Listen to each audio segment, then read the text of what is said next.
하나님의 말씀 고린도전서 2장 6절 말씀 보시겠습니다.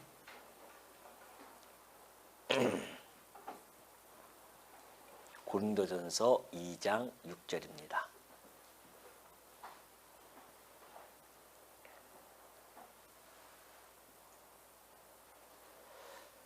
그러나 우리가 온전한 자들 중에서는 지혜를 말하노니 이는 이 세상의 지혜가 아니요 또 이 세상에서 없어질 통치자들의 지혜도 아니요 오직 은밀한 가운데 있는 하나님의 지혜를 말하는 것으로서 곧 감추었던 것인데 하나님이 우리의 영광을 위하여 만세전에 미리 정하신 것이라. 이 지혜는 이 세대의 통치자들이 한 사람도 알지 못하였나니 만일에 못박지 아니하였으리라. 만일 알았더라면 영광의 주를 십자가에 못박지 아니하였으리라. 기록된 바 하나님이 자기를 사랑하는 자들 위하여 예비하신 모든 것은 눈으로 보지 못하고 귀로 듣지 못하고 사람의 마음으로 생각하지도 못하였다 함과 같으니라. 오직 하나님이 성령으로 이것을 우리에게 보이셨으니 성령은 모든 것 곧 하나님의 깊은 것까지도 통달하시느니라.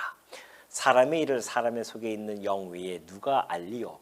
이와 같이 하나님의 일도 하나님의 영 외에는 아무도 알지 못하느니라. 11절까지 봉독해 드렸습니다. 지난 시간에 우리가 살펴보았던 1절부터 5절까지 내용은요, 바울이 십자가의 도만을 전하는데 어떤 인간의 지혜로 설득을 하거나 그러지 아니하고 오직 성령의 능력으로만이 전했음을 밝혀준 바가 있습니다. 오늘 6절부터 11절까지도 역시 이 십자가도와 관련된 이 지혜는 하나님의 지혜로서 오직 성령을 통해서만이 깨달을 수 있다는 사실을 이제 진술해 가게 됩니다. 이제 우리 6절 한번 다시 보면요. 그러나 우리가 온전한 자들 중에서는 그래요. 지금 바울이 온전하다고 이야기하는 것은 그 밑에 아마 주도 보면은 장성한 이렇게도 나와 있죠. 그러나 전체적인 이 6절부터 16절까지의 문맥을 따라서 보면은 이 온전한 자들이라고 하는 것은 성령으로 중생되어진 성도를 뜻한다는 것을 우리는 알 수가 있습니다. 그러니까 성도 안에서 작동되어지는 지혜는 그런 거죠. 우리 성도들 안에서 작동되어지는 지혜를 내가 지금부터 말하겠다는 겁니다. 그 지혜는 어떤 것인가? 그거는 이 세상의 지혜가 아니요 또 이 세상에서 없어질 통치자들의 지혜도 아니라는 겁니다. 오늘 우리가 우리가 가지고 있는 지혜, 우리 안에서 지금 움직여 나가고 이 진리를 깨닫게 하시는 이런 모든 지혜들은 세상의 지혜가 아니라는 것이죠. 이 지혜라고 하는 것은 두 가지 종류가 있습니다. 오늘 이 바울이 이 본문에서 그렇게 밝혀주고 있죠. 세상의 지혜가 있고요, 하나님의 지혜가 있다는 겁니다. 이 하나님의 지혜와 세상 지혜는요, 본질적으로 상이합니다. 전혀 다르죠. 그걸 지금 이제 하나씩 밝혀주고 있는데, 이 세상은 곧 악한 세대입니다. 이 악한 세대의 지혜는 하나님께 반역하는 지혜일 수밖에 없습니다. 왜 그러냐면은 인본주의적인 지혜이기 때문에 그래요. 이 세상 지혜라고 하는 것은 인본주의적인 지혜입니다. 그러니까 인본주의적인 지혜라고 하는 것은 인간이 가지고 있는 이성을 가지고 사색을 한다거나 또는 경험을 통하여서 만들어낸 지혜들이거든요. 그 내용들을 보면은 뭐 철학도 되어질 수 있고 또는 이방 종교를 뜻하기도 합니다. 그러니까 어떤 사색에 의해서 만들어지는 그러한 종교들은 불교라든가 아니면은 철학이라고 할 수 있고요. 경험에 의해서 이루어진 종교라고 한다면은 유교라고 얘기할 수도 있습니다. 이렇듯이 이 세상 지혜는 그런 인간이 출발되어진 인본주의에 입각한 그러한 지혜라는 것을 우리는 알 수가 있죠. 이 세상의 지혜로 근데 바울이 지금 우리 성도 안에서 작동되어진 지혜는 이런 세상의 경험과 그리고 사색을 통하여서 알게 되어진 그런 지혜가 아니다라는 것을 밝혀준 겁니다. 뿐만이 아니에요. 이 세상에서 없어질 통치자들의 지혜도 아닙니다.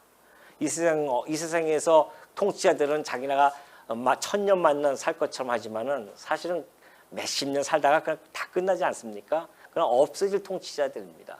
그들이 지도자로서의 그 지혜도 결코 아니라는 겁니다.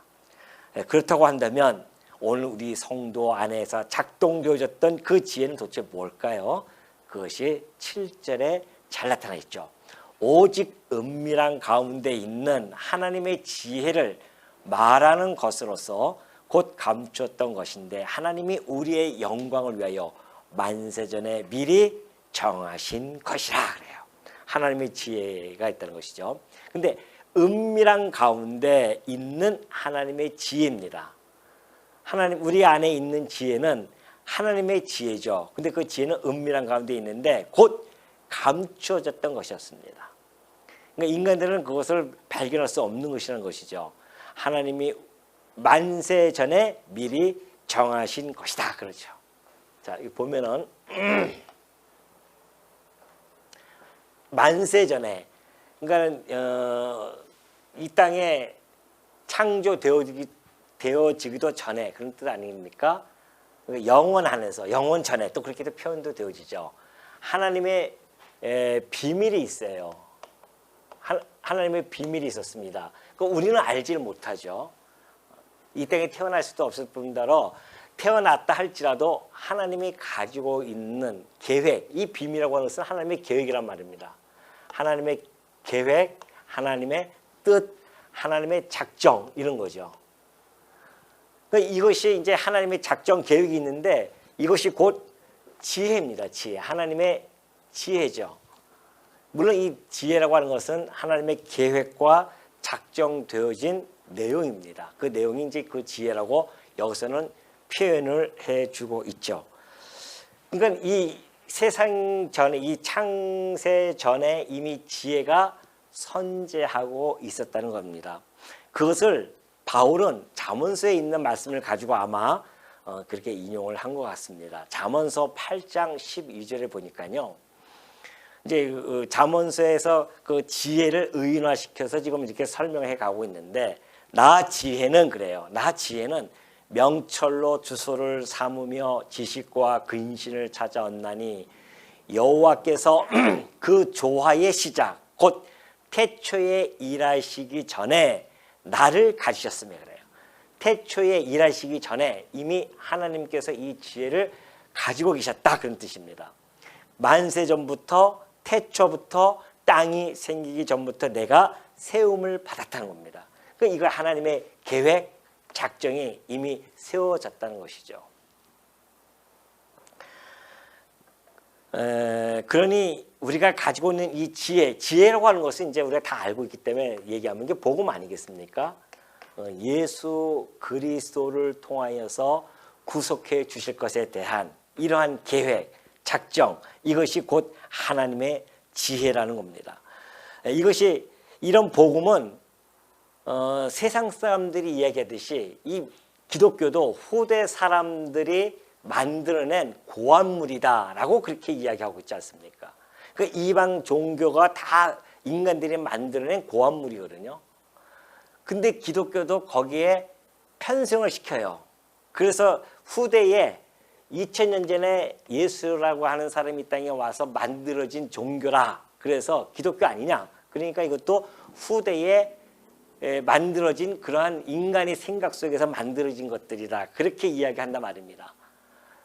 그렇게 이야기하면서 그 앞에는 이미 유교도 있었고 또 뭐 철학도 있었고 그러니까 훨씬 이 종교들이 더 앞장서 있다라고 이렇게 이야기하고 싶은 겁니다. 그러나 오늘 우리가 이 말씀을 통해서 보니까 하늘의 지혜자로서 이 땅에 오신 우리 주님 아닙니까? 이 지혜는 예수 그리스도란 말입니다.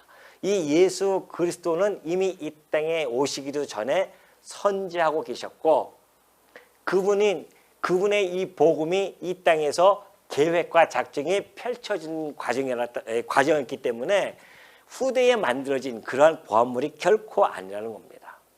이걸 지금 바울이 이야기해 주고 있죠.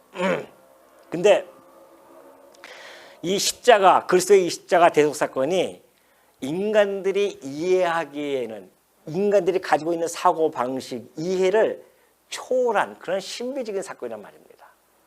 하나님의 아들이 하나님 스스로가 이 땅에 오신다는 얘기 아니겠습니까? 인간의 몸을 입고 이 땅에 오셔서 인간을 대신해서 죽으시겠다는 거예요. 그러니까 인간이 가지고 있는 생각, 이 사고 구도에서는 도저히 이해할 수 없는 신비적인 그리고 이해할 수 없는 그런 사건이기 때문에 이것을 받아들이기가 그렇게 쉽지가 않다는 겁니다. 쉽지 않은 것이 아니라 전혀 받아들이지를 못합니다. 근데 오늘 우리는 바로 이 말씀을 지금 하나하나 살펴보는데 이것이 곧 감추어져서 우리의 영광을 위하여 그렇게 되어 있어요. 우리의 영광을 위하여. 만세전에 작정했다. 우리의 영광을 위하여. 자, 우리의 영광이 뭡니까? 우리의 영광이 뭘까요? 예수 그리스도를 통하여 구속해 주시고 그 구속으로 말미암아 의의 영광을 우리에게 주시지 않습니까? 의의 영광이며 우리에게 부활을 주시는 부활의 영광일 뿐만이 아니라 부활체로서 영원한 기업을 누릴 수 있는 그 기업의 영광, 이것이 바로 우리의 영광입니다. 하나님께서 이러한 구속을 통하여 의의 영광을 주시고자 하셨고 부활의 영광을 우리에게 주시며 기업의 영광을 위하여 만세 전에 어떻게 했다? 작정하신 겁니다. 작정했다는 건 준비했다는 겁니다. 계획, 준비한 거예요. 뭘 위해서? 우리의 영광을 위해서 준비를 하셨대요. 생각해 보십시오. 저도 어떤 글을 보니까 그 유명한 아주 저명한 그 학자가 있었어요. 그 학자가 어떤 사람을 초청을 했대요. 초청을 했는데 자그마치 한 달 동안 그 초청한 대상을 향해서 준비를 해가기 시작합니다. 하나하나 음식을 무엇을 어떻게 할 것이며 어떤 분위기를 만들어 놓을 것이며 이런 것들을 다 만들었어요. 그래서 한 달 후에 딱 그 사람이 왔는데 그 사람이 오는 발걸음부터 문 입구서부터 시작해서 그를 환영하는 문구로부터 시작해서 그를 얼마나 융숭하게 대접하고 정말 예의 있게 대접해주고 그 한 달 동안 준비했으니 오죽하겠습니까? 너무너무 감동을 받은 거예요. 아, 내가 뭔데 저 유명한 학자가 왜 나를 갖다가 이렇게 한 달 동안 준비하면서 이렇게 날 맞이했을까? 이 사람은 평생 그걸 잊지 못하고 있는 겁니다. 한 달 동안 준비하면서 그를 맞이했는데 아니 그래서 그것을 감격하고 감동해서 잊지 못하고 평생 그 교수를 향해서 사모하는 마음뿐만이 아니라 만나는 사람마다 그 사람에 대해서 이야기를 했대요. 아니 인간도 그렇게 할지언데 겨우 한 달 준비해서 맞이했는데 우리 주님은 뭐라고요? 하나님은 우리의 뭘 위해서? 이 영광을 위해서 만세 전이에요. 이게 지금 이때가 언제입니까? 이 창조부터 예수님 오실 때까지가 몇 년인지 모릅니다. 뭐 어떤 사람은 6,000년이다 이렇게 얘기하지만 그건 세대주의자들이 이야기하는 것이고 몇만 년이 지난지도 몰라요.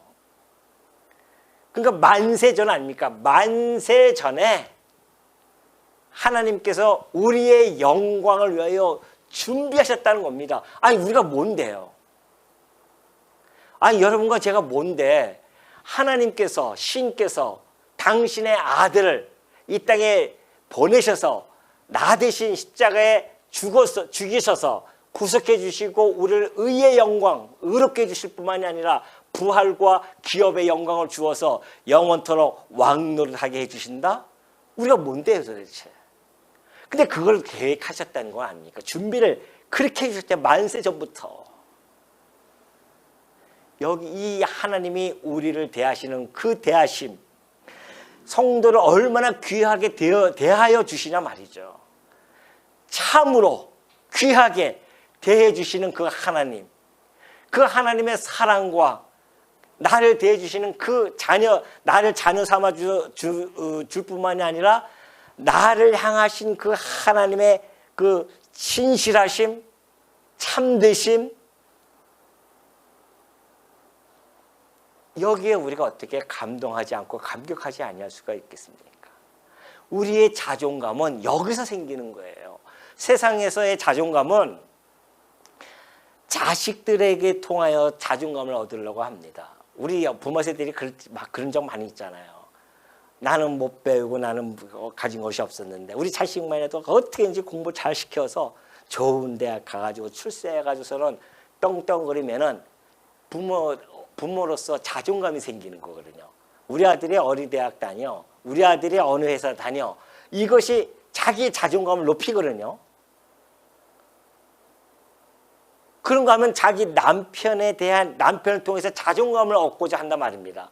우리 남편이 요번에 승진해가지고서는 부하 직원이 몇 명이며 뭐 어느 회사에 뭐 큰 대기업에 뭐며 이런 걸 가지고서는 자존감을 느낀단 말입니다. 또는 연예인들이야 자기의 인기도에 따라서 자존감을 가지고 살아가지 않습니까? 그거는 어떤 사람은 또 재물이 많으면 그 재물을 통하여 자존감을 느끼고 살아갑니다. 그것은 당연한 거예요. 이 세상에서는. 이 세상에서는 그러한 환경과 대상을 통하여서 자기의 자존감을 느끼면서 높이면서 살아간단 말입니다. 성도는요. 성도도 거기에 함께 가려고요? 그곳에서 불러내셨는데요. 그게 아니다 이놈들아. 너희의 자존감은 누구로부터 출발되어지는 겁니까? 하나님으로부터 출발이 되어지는 겁니다. 우리의 자존감은 하나님이시지 인간 대상이 아니에요. 인간 대상은 썩고 쇠하고 없어지고 변화되어지는 것들입니다. 그렇게 믿었던 자식놈들이 결혼했더니만 아내만 끝까지 그냥 뭐 아내 편만 들고, 그래서는 부모가 자존감이 완전히 상할 때가 얼마나 많은지 아십니까? 그 믿었던 남편이 그렇게 높은 지위에 있더니 이상한 딴짓이나 하고 그걸 통해서 자기 자존감이 너무나 없어지고, 연예인들은 인기가 팍 떨어지면 자존감이 팍 없어지죠. 그 많던 재물이 한꺼번에 다 없어지면 그 자존감 또 어떻게 할 겁니까? 그러니까 세상의 자존감은 그것은 참 자존감이 아닙니다. 그 대상에 따라서 움직여 나가는 자존감이에요.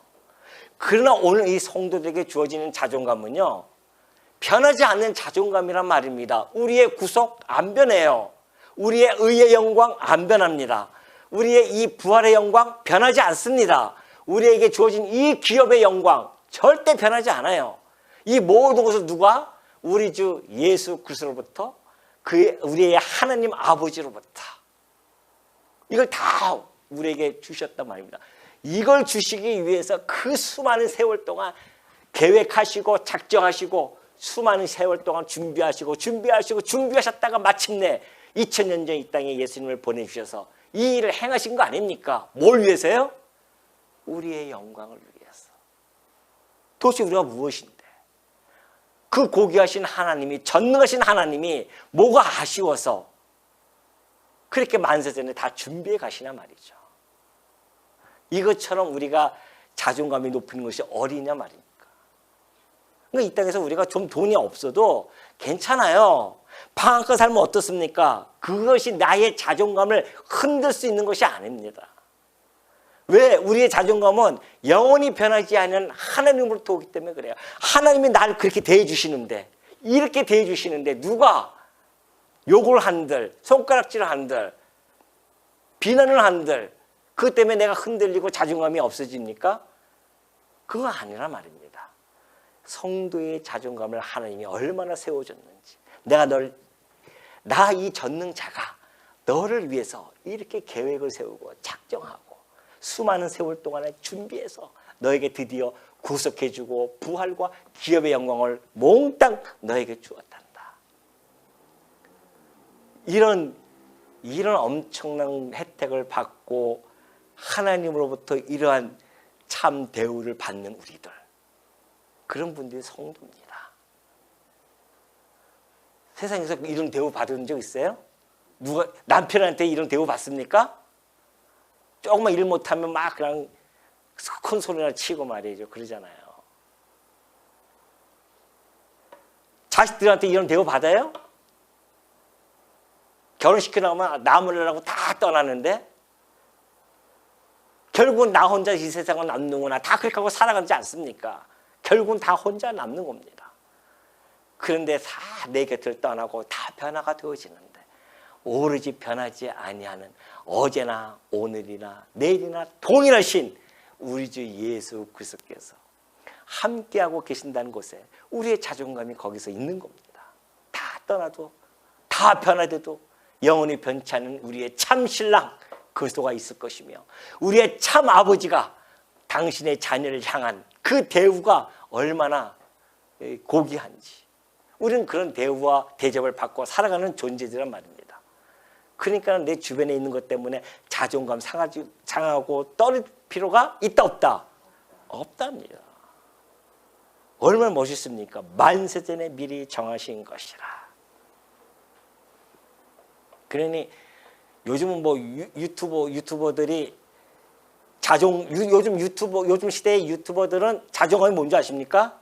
조회수예요.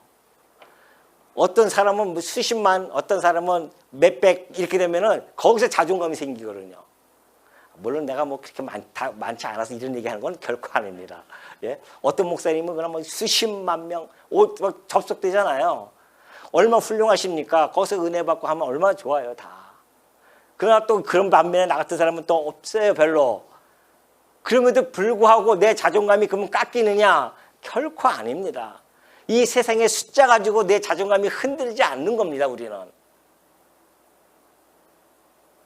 세상에 이 숫자 가지고 만약에 한다고 한다면 우리 주님처럼 자존감이 떨어진 분이 어딨습니까? 구독자 12명 했었어요. 그 중에 한 명은 또 탈퇴까지 했어요. 그리고 가신 분입니다.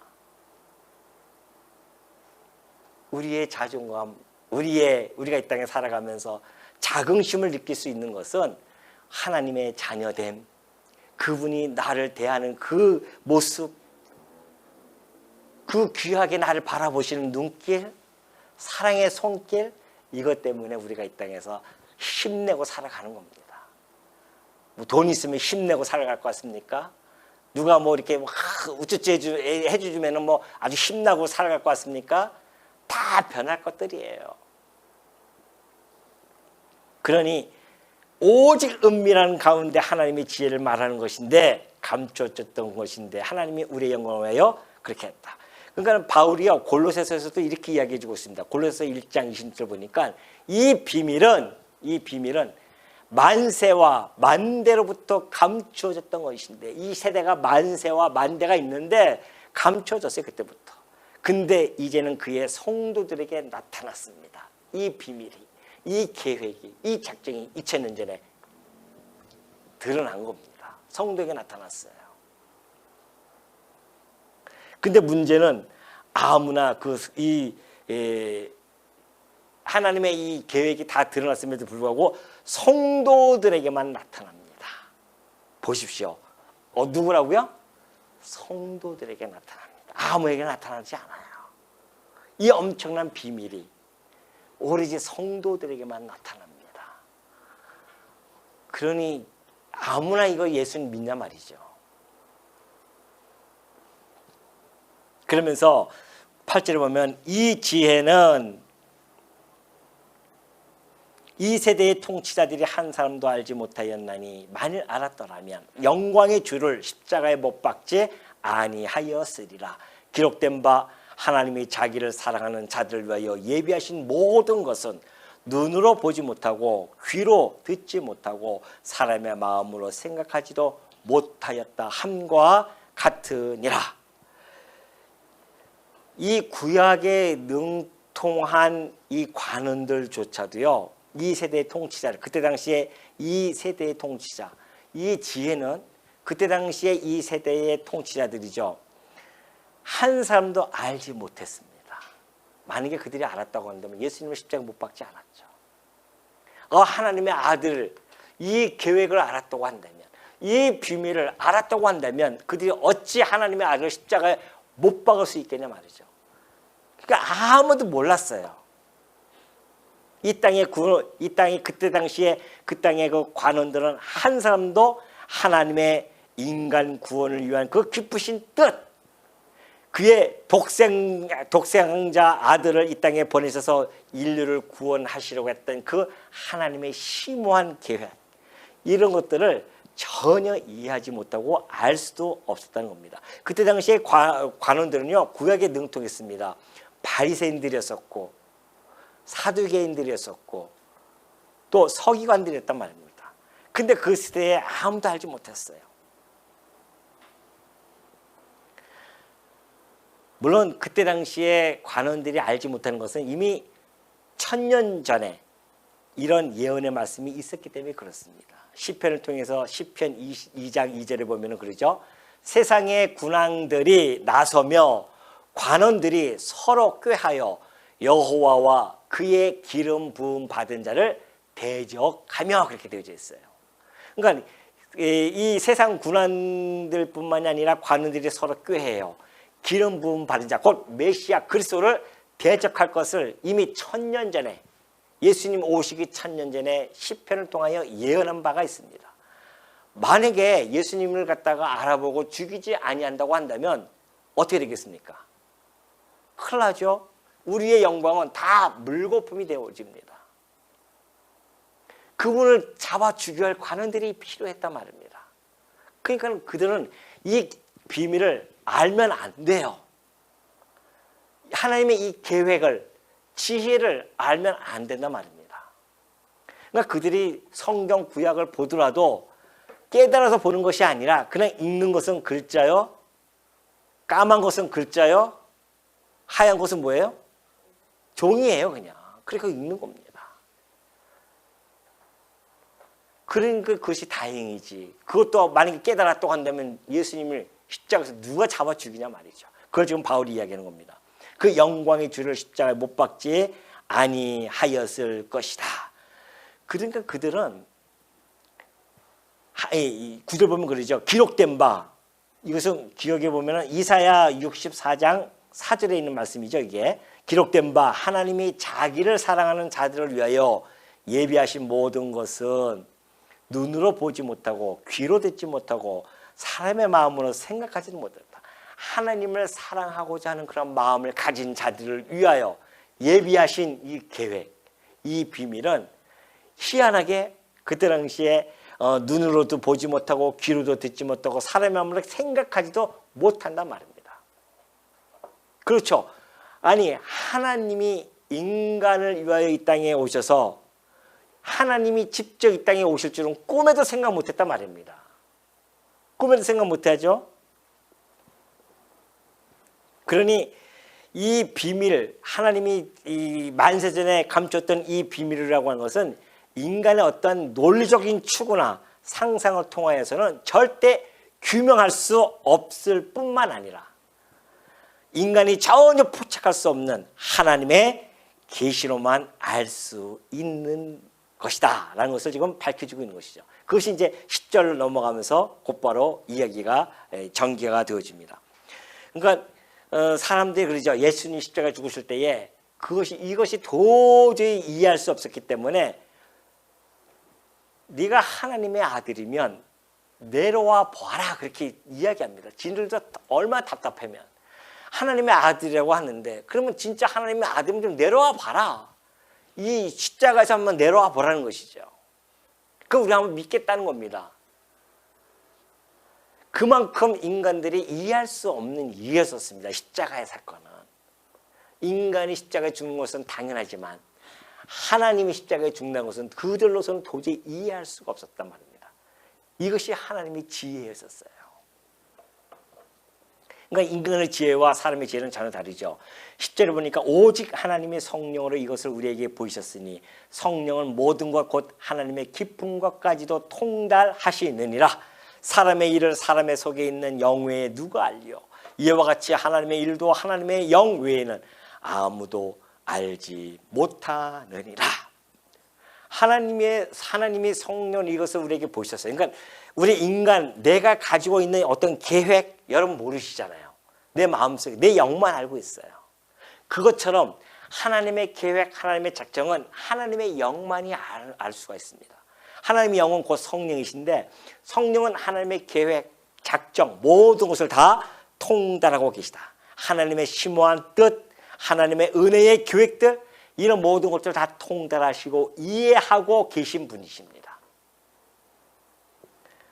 그러니까 하나님께서 성령만이 이것을 보이셨고 성령은 바울도 성령으로 깨달았습니다. 바리새인 중에 바리새인이 있었어요. 바울이 예수님이 당대 오셨을 때는 믿지도 못했습니다. 결국은 예수 믿는 사람을 잡아 죽이려고 담에색으로 막 가는 중에 있었어요. 그때 예수님을 만났습니다. 그리고 그는 아라비아 반도에서 하나님의 성령의 계시를 통하여서 이 복음의 비밀을 충분하게 풍성하게 깨닫게 되어집니다. 그러니까 그 바울이 그래서 성령을 나도 이것을 깨달았다. 에베소서 3장 3절을 보니까 그래요. 바울이 자기의 경험을 얘기해 줍니다. 내가 곧 계시로 내게 비밀을 알게 하신 것은 그래요. 하나님께서 이 비밀을 바울에게 계시로 알려줬습니다. 계시라고 하는 것은 계시의 영이신 성령께서 그에게 알게 해주셨다는 거죠. 그래서 내가 먼저 너에게 간단히 기록했다. 성경을 기록해 준 거란 말입니다. 그러니까 사도들은 하나님께서 직접 계시를 성령을 통해서 사도들은 성령께서 직접 깨닫게 해주셔서 계시죠. 이 계시를 통해서 계시 완성을 해줍니다. 성경을 완성해 주죠. 사도에게 성령께서 오셔서 계시해 줌으로 말미암아 성경을 완성해서 이 성경 계시를 완성시켜 나갑니다. 이 완성되어진 것을 성도들은 성령께서 완성한 이 성경의 말씀을 조명을 해줍니다. 깨닫게 해주시는 거예요. 그러니까 우리는 이 말씀을 보면서 깨달아진다고 하는 것은 사도에게 오셨던 그 성령이 우리들에게도 강림하시고 임하셔서 우리로 하여금 이 완성되어진 이 계시의 말씀을 깨닫게 해주시는 겁니다. 그래서 아무나 깨달을 수가 없어요. 그럼 여러분이 뭐 이 성경 읽으면서 아멘, 아멘 받아들여지니까 누구든지 깨달을 수 있는다고 생각하면 천만의 말씀입니다. 왜냐하면 데살로니가 후서 3장 2절을 보니까요. 바울이 이렇게 이야기하고 있습니다. 또한 우리를 부당하고 악한 사람들에게서 건지시옵소서 하라. 믿음은 모든 사람의 것이 아니니라. 이 믿음, 우리가 믿는 이 믿음은 모든 사람의 것이 아닙니다. 세상 말로, 시체 말로 개나 소나 다 이것이 주어진다고 한다면 뭔 감사가 있고 찬양이 있겠습니까? 누구나 다 아는데. 근데 놀라운 것은 누구나 깨닫는 것도 아니고 모든 사람들이 갖는 것도 아니에요. 이 믿음이라고 하는 것은. 하나님을 사랑하는 자들, 하나님께서 또한 사랑하시는 자들, 특별히 하나님 안에서 계획되어진 예정되어진 자들, 그 어쩌자고 여러분과 제가 그 안에 들어가 있냐 말이죠. 이 안에 이거 하나만 가지고도 우리는 이 땅에 살아가면서 기쁨과 즐거움과 행복감이 가득한 삶을 살고도 남음이 있지 않겠습니까? 뭐가 여러분에게 행복을 더 줄 수 있겠냐 말이죠. 이 땅의 세상의 것 환경 가지고서는 우리의 행복을 줄 수 없습니다. 그것은 왜? 가변적이기 때문에 그래요. 언제든지 변할 수밖에 없습니다. 그러나 우리에게 주신 이 엄청난 은혜는 이것은 변하지 않는 거란 말입니다. 그러니 믿음은 하나님의 택한 백성들에게 주었는데 이것이 하나님의 은혜라는 걸 깨달은 겁니다. 오늘 이 자리에 앉아 있는 것이 아무나 앉아 있는 것이 아닙니다. 제가 아까 말씀드렸듯이 성도의 자긍심을 가질 수 있는 것, 자존감을 느낄 수 있는 것은 이 자리에 우리가 앉아 있을 때 느끼는 거거든요. 이거 아무나 앉는 자리 아닙니다. 그냥 아무나 와서 앉아 착각하시면 안 됩니다. 내가 오늘 이 자리에 앉아 있는 것이 이거야말로 하나님이 내게 하늘의 신령한 복을 몽땅 주어서 은혜로 나를 불러서 앉힌 자리라는 것을 믿으시기 바랍니다. 이것이 진짜예요. 우리는 그래서 힘이 나는 겁니다. 이 땅에서. 주변에 있는 거 그거 환경 가지고 힘나는 것이 아니에요. 본질적인 것을 우리는 가지고 있기 때문에 얼마나 우리가 이 땅에서 정말 당당하고도 담대하게 살아갈 수 있냐 말이죠. 성령께서 우리로 하여금 관여가 되어져서 우리를 하여금 깨닫게 하는 이유가 있습니다. 이것은 전적으로 너희들의 능력이 아니라 하나님의 능력으로 되어짐을 깨닫게 해주는 거죠. 그것이 곧 은혜임을 깨닫게 해주는 겁니다. 우리가 이 말씀을 깨닫는 것이 하나님의 은혜지 내 잘나서가 아니에요. 그러므로 우리의 자랑거리가 하나도 있다 없다 없는 겁니다. 이 말씀을 깨달았는데 이걸 가지고서는 내가 자랑거리를 삼는다? 이것처럼 꼴보기는 어딨어요? 어떤 사람들은 그래가지고서는 내가 이걸 깨달았으니까 이거 내가 사용하는 용어 이거 사용하면 안 돼. 저작권에 걸리는 거야 너희들. 그런 사람도 있다니까요. 자기 자랑 자기 건 줄 알고 이런 꼴보기는 어디 있습니까? 성령께서 깨닫게 해주셨는데 그게 자기 건 줄 알고 착각해도 보통 착각이 아닙니다. 또 어떤 사람은 그랬대. 또 어떤 목사님이 돈을 빌려달래서 빌려줬더니만 그 집사가 돈 좀 달라고 갔더니만 내가 이번에 요한 계시록을 완전히 그냥 강론을 다 만들어놨는데 그거 먼저 줄 테니까 그걸로 대체하잖아 그런 소리 했다는 사람들도 있고 별별 사람이 다 있습니다. 아니 이 성경을 깨닫는 것이 자기 거예요? 자기 자랑거리입니까? 그것이 성령께서 깨닫게 해주신 건데 하나님께서 왜 성령을 깨닫게 했냐면은 네 힘으로 되어진 게 아니야. 자랑하지 말어. 그러니 거저 받았으니 거저 주어라. 그 얘기군요. 복음이라는 것은 거저 주는 겁니다.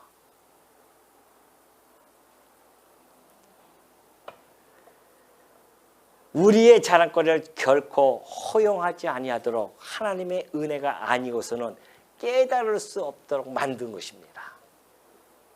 그러니 우리가 이 하나님의 은혜, 비밀, 계획, 이 작정을 우리가 알게 되어졌는데 이것처럼 행복함이 어디냐 말이죠. 아니 어떠한 사람은 아침에 도를 깨달으면 저녁에 죽어도 좋다 할지언데 그 정도로 도를 깨닫고 싶어 하는데 우리는 이 만물의 도를 어떻게 이렇게 다 깨달았냐 말이죠. 하나님의 계획 시작과 하나님의 마지막을 그리고 이 하나님이 행하시는 이 과정들을 우리는 알게 되어졌는데 저녁에 죽어도 좋다는 거 아닙니까? 예? 앞으로 몇십 년 더 살아야 되겠죠. 그래도 해야 할 일이 있으니까 예.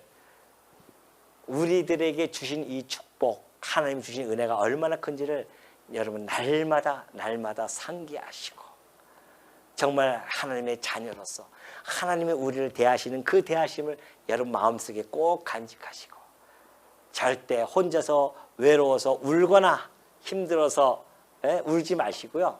하나님 아버지를 생각하시고 우리의 참 신랑이신 예수 그리스도를 생각하면서 이 삼위일체의 하나님께서 나에게 베푸신 이 놀라운 은혜를 날마다 상기하며 깨달으며 감사와 찬송이 넘쳐지는 우리 성도님들이 되어지시기를 당부드립니다.